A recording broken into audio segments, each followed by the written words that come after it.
Good morning students. आज हम आप लोगों के सामने संविधान के दो प्रमुख हिस्सा भाग मौलिक अधिकार और मौलिक कर्तव्य की बात करेंगे। मौलिक अधिकार और मौलिक कर्तव्य ये दोनों हमारे संविधान के प्रमुख भाग हैं। इसके अलावा एक भाग और है जिसको हम लोग नीति निर्देशक तत्व कहते हैं, अंग्रेजी में उसको बोलते हैं directive principle of state policy. तो आज हम आप लोगों के सामने सबसे पहले बात कर रहे पूछ रहे हैं अधिकार है क्या। क्योंकि अधिकार हमारे जीवन का सबसे मूलभूत भाग है। बिना अधिकार के हमारा विकास नहीं हो सकता, क्योंकि अधिकार से हमारे यहाँ हमारे सामाजिक, आर्थिक, राजनीतिक विकास हो सकता है। अधिकार ही मूलभूत तत्व है ना। क्योंकि मनुष्य एक सामाजिक प्राणी है, मनुष्य एक सभ्य प्राणी है, मनुष्य को अधिकार चाहिए। मनुष्य अधिकार के बिना जीवित नहीं रह सकता। ये 100% सही तथ्य है कि बिना अधिकार के हम मनुष्य नहीं हो सकते। क्योंकि अगर हमारे अधिकार छिन जाएंगे तो हमारी स्थिति एक जानवर की तरह हो जाएगी। दुनिया में बहुत सारे देशों ने अपना अपना संविधान बनाया, अमेरिका ने बनाया है ना। इसी तरह से आपका और भी कई देश बनाए, जैसे अमेरिका ने बनाया है ना, और कनाडा ने बनाया, ऑस्ट्रेलिया ने बनाया। लेकिन जब इन्होंने संविधान बनाया उस समय जो है उन्होंने अपने संविधान में इन मौलिक अधिकारों को सम्मिलित नहीं किया। लेकिन बाद में जब आवश्यकता पड़ी और जब जरूरत पड़ी तब उसमें उसको शामिल किया। लेकिन भारत एक ऐसा देश है, जब संविधान बनाने की प्रक्रिया चल रही थी तो भारत ने संविधान बनाने के दौरान ही मौलिक अधिकारों को शामिल किया। 1949 में भारत ने मौलिक अधिकार को अपने संविधान में शामिल किया और ये हमारे संविधान का मैग्ना कार्टा है। कहा जाता है कि बिना अधिकार के हम जीवन में आगे नहीं बढ़ सकते हैं। और इन मौलिक अधिकारों का संरक्षक है ना किसी सरकार को नहीं बनाया, बल्कि बनाया सुप्रीम कोर्ट को, है ना, न्यायालय को बनाया गया, मुख्य न्यायालय को बनाया गया, ताकि अगर कोई हमारे अधिकारों का हनन कर रहा है तो हम उस पर जो है हम सुप्रीम कोर्ट जा सकते हैं, अपने अधिकारों की मांग कर सकते हैं। तो सबसे पहले जानना है कि भारत के संविधान में शुरुआत में 7 मौलिक अधिकार थे, लेकिन अब 1978 में संपत्ति का अधिकार हटा दिया गया। अब केवल जो है हमारे संविधान में 6 मौलिक अधिकार हैं जो आपके सामने हैं, जो हम आपको बताएंगे कौन कौन से मौलिक अधिकार हैं और उसमें क्या क्या अधिकार हमको मिला है। उससे पहले अधिकारों का कितना महत्व है हमारे जीवन में। सबसे पहले अधिकारों के बिना मनुष्य सभ्य जीवन व्यतीत नहीं कर सकता। सही बात है, बिना अधिकार के इंसान जीवन में कभी कामयाब हो ही नहीं सकता है। सभी अधिकार समान रूप से एक जैसे नहीं होते हैं, लेकिन कुछ अधिकार बहुत इंपॉर्टेंट हैं जिसके बिना इंसान आगे बढ़ नहीं सकता है। जरूरी है महत्वपूर्ण अधिकारों का कानूनी प्राप्त होनी चाहिए। अधिकार जो है उसको कानूनी दर्जा प्राप्त होनी चाहिए। इसके अलावा जो है संविधान में ये व्याख्या होनी चाहिए कि और इसकी रक्षा करने के लिए एक संस्था होनी चाहिए, ताकि जरूरत पड़ने पर कोई इस अधिकारों का हनन कर रहा हो तो उसके लिए हम उससे अपील कर सकते हैं। खास के भारत जैसे देश में जहाँ पर मौलिक अधिकारों का बड़ा महत्व है, यहाँ पर अमीरी गरीबी, ऊंच नीच, जात पात, छुआछूत जैसी भावनाएं बहुत ज़्यादा प्रेरित हैं। इसलिए यहाँ पर तो मौलिक अधिकारों का होना बहुत ज़रूरी है। इसलिए भारत के संविधान में उसी समय शामिल कर दिया गया जब भारत में संविधान बनाने की प्रक्रिया चल रही थी, है ना। इसलिए भारतीय संविधान में स्वतंत्रता ये मौलिक अधिकारों को मैग्ना कार्टा का नाम दे दिया गया है ना। नेहरू जी बताते हैं कि संविधान की अंतरात्मा जो है वो हमारे मौलिक अधिकार हैं।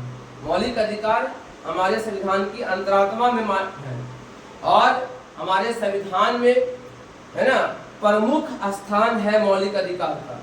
ठीक है। इसके अलावा बहुत सारे लोगों ने मौलिक अधिकारों के महत्व को बताया है। यानी मौलिक अधिकार इतना जरूरी है कि इसके बिना और सारे अधिकार बेकार हो जाते हैं, है ना। इसलिए मौलिक अधिकार का होना जरूरी है। इसलिए भारत के संविधान के भाग 3 में जो है इसको शामिल किया गया है, जिसमें पहला जो आपका है आपका समानता का अधिकार। समानता का अधिकार इसमें क्या क्या है, इसमें आर्टिकल नंबर 14 से लेकर के 18 के बीच में, तो इसमें क्या क्या शामिल किया गया है। समानता मतलब हम सब समान हैं। भारत में हम कहीं भी रह रहे हैं, चाहे वो हम भारत के उत्तरी छोर पे रह रहे हो या दक्षिणी छोर पे रह रहे हो, हम सब बराबर हैं। इसके अलावा जो है जात पात छुआछूत जैसे कोई भावनाएं नहीं होनी चाहिए, है ना। रंग के आधार पर, जात के आधार पर, धर्म के आधार पर कोई ऊंचा नीचा नहीं है, सब बराबर है। सबको बराबर का स्थान दिया गया है, सबको अपना जॉब प्राप्त पाने का अधिकार दिया गया है। इसमें बहुत सारी बातें शामिल की गई हैं, जैसे कि यहाँ पर सबसे इम्पोर्टेंट है कि कानून के समक्ष हम सब बराबर हैं, कोई आगे पीछे नहीं है। इसके अलावा धर्म, जाति, प्रजाति, लिंग, जन्मस्थान के आधार पर कोई भेदभाव नहीं होनी चाहिए। महिला, बच्चा, अनुसूचित जाति, जनजाति जितने भी लोग हैं उन पर उनके हितों के लिए काम होनी चाहिए, है ना। सार्वजनिक नौकरी में सबको बराबर का अधिकार दिया गया है। इसके अलावा अनुसूचित जाति जनजातियों को भी इसमें आरक्षण का प्रावधान है। अस्पृश्यता को उन्मूलन होना चाहिए। सैनिक और शैक्षणिक महत्व की उपाधियों के अलावा अन्य उपाधियों को उन्मूलन होना चाहिए। उपाधियां जो होती हैं ऊंच नीच की भावना को बताता है। तो इस तरह से संविधान में बहुत सारे, यानी 14 से लेकर के 18 के बीच में बहुत सारी बातों को व्याख्या किया गया है। अब दूसरा नंबर पे आता है स्वतंत्रता का अधिकार। ये आता है आर्टिकल नंबर 19 से 22 के बीच में आता है। ये स्वतंत्रता का मतलब क्या होगा, हमारे पास सामाजिक स्वतंत्रता होनी चाहिए, आर्थिक स्वतंत्रता होनी चाहिए, राजनीतिक स्वतंत्रता होनी चाहिए, यानी सारी स्वतंत्रताएं हमारे पास होनी चाहिए, तब हम विकास कर सकते हैं। अब इसमें जो स्वतंत्रताएं दी गई हैं सबसे इम्पोर्टेंट है कि भाषण देने का अधिकार हमको मिलना चाहिए, स्वतंत्रता होनी चाहिए। भाषण, अभिव्यक्ति, बिना शस्त्रों के शांतिपूर्ण सम्मेलन, संगठन संघ बनाना, सहकारी संस्थाओं को निर्माण करना, मुक्त विचरण करना, भारत के किसी भाग में निवास करना, आवास करना, कोई भी व्यवसाय करना, अपराध करने पर सजा संबंध में सुरक्षा, एक अपराधी के लिए दंड का अव्यवस्था, बलपूर्वक आत्मरोपण की मनाही, कानून द्वारा निर्धारित प्रक्रिया का अनुसरण और जीवन व व्यक्तिगत स्वतंत्रता का संरक्षण, कानून द्वारा 6 से 14 वर्ष के बच्चों को निःशुल्क शिक्षा की व्यवस्था होनी चाहिए और मनमानी गिरफ्तारी के विरुद्ध सुरक्षा और निवारक नजरबंदी, ये सब है। और सूचना का अधिकार 2005 में शामिल किया गया। ये सब हमारी स्वतंत्रताएं हैं। तो भारत के संविधान में इन सब बातों को शामिल किया गया है भारत के मौलिक अधिकारों में। इसको नाम दिया गया स्वतंत्रता का अधिकार। अंग्रेजी में उसको बोलते हैं right to freedom. Right to freedom कहते हैं उसको, या राइट टू फ्रीडम भी कह सकते हैं, राइट टू लिबर्टी भी कह सकते हैं। यहाँ पर है राइट टू इक्वलिटी बोल सकते हैं। अब आइए शोषण के विरुद्ध अधिकार, इसको अंग्रेजी में बोलते हैं right to against the exploitation. तो ये भी बहुत इंपॉर्टेंट है। आज, है ना, आज हम जो अपने जीवन में हमारे साथ बहुत सारे लोग एक्सप्लॉइट करते हैं, है ना। तो इसमें जो है मानव का क्रय विक्रय नहीं होना चाहिए, है ना, बाल श्रम नहीं होनी चाहिए, बेगारी नहीं होनी चाहिए। 14 वर्ष के नीचे के बच्चों को किसी भी ऐसे काम में नहीं लगाना चाहिए जो संकटकालीन हो, जिसमें उनको जीवन खतरे में हो जाए, ऐसे कामों में नहीं लगाना चाहिए। इसी को कहते हैं, इसमें ये दंडनीय अपराध है। इसको नाम दिया गया शोषण के विरुद्ध अधिकार। ये जो है आर्टिकल नंबर 23 से 24 के बीच में। अगला जो है धार्मिक स्वतंत्रता का अधिकार, ये भी बहुत इंपॉर्टेंट है। इसमें जो है हमें धार्मिक स्वतंत्रता दी गई है, यानी हम कोई भी आप अपने धर्म को मान सकते हैं, कोई भी वेशभूषा पहन सकते हैं, कोई भी हम कहीं भी पूजा कर सकते हैं।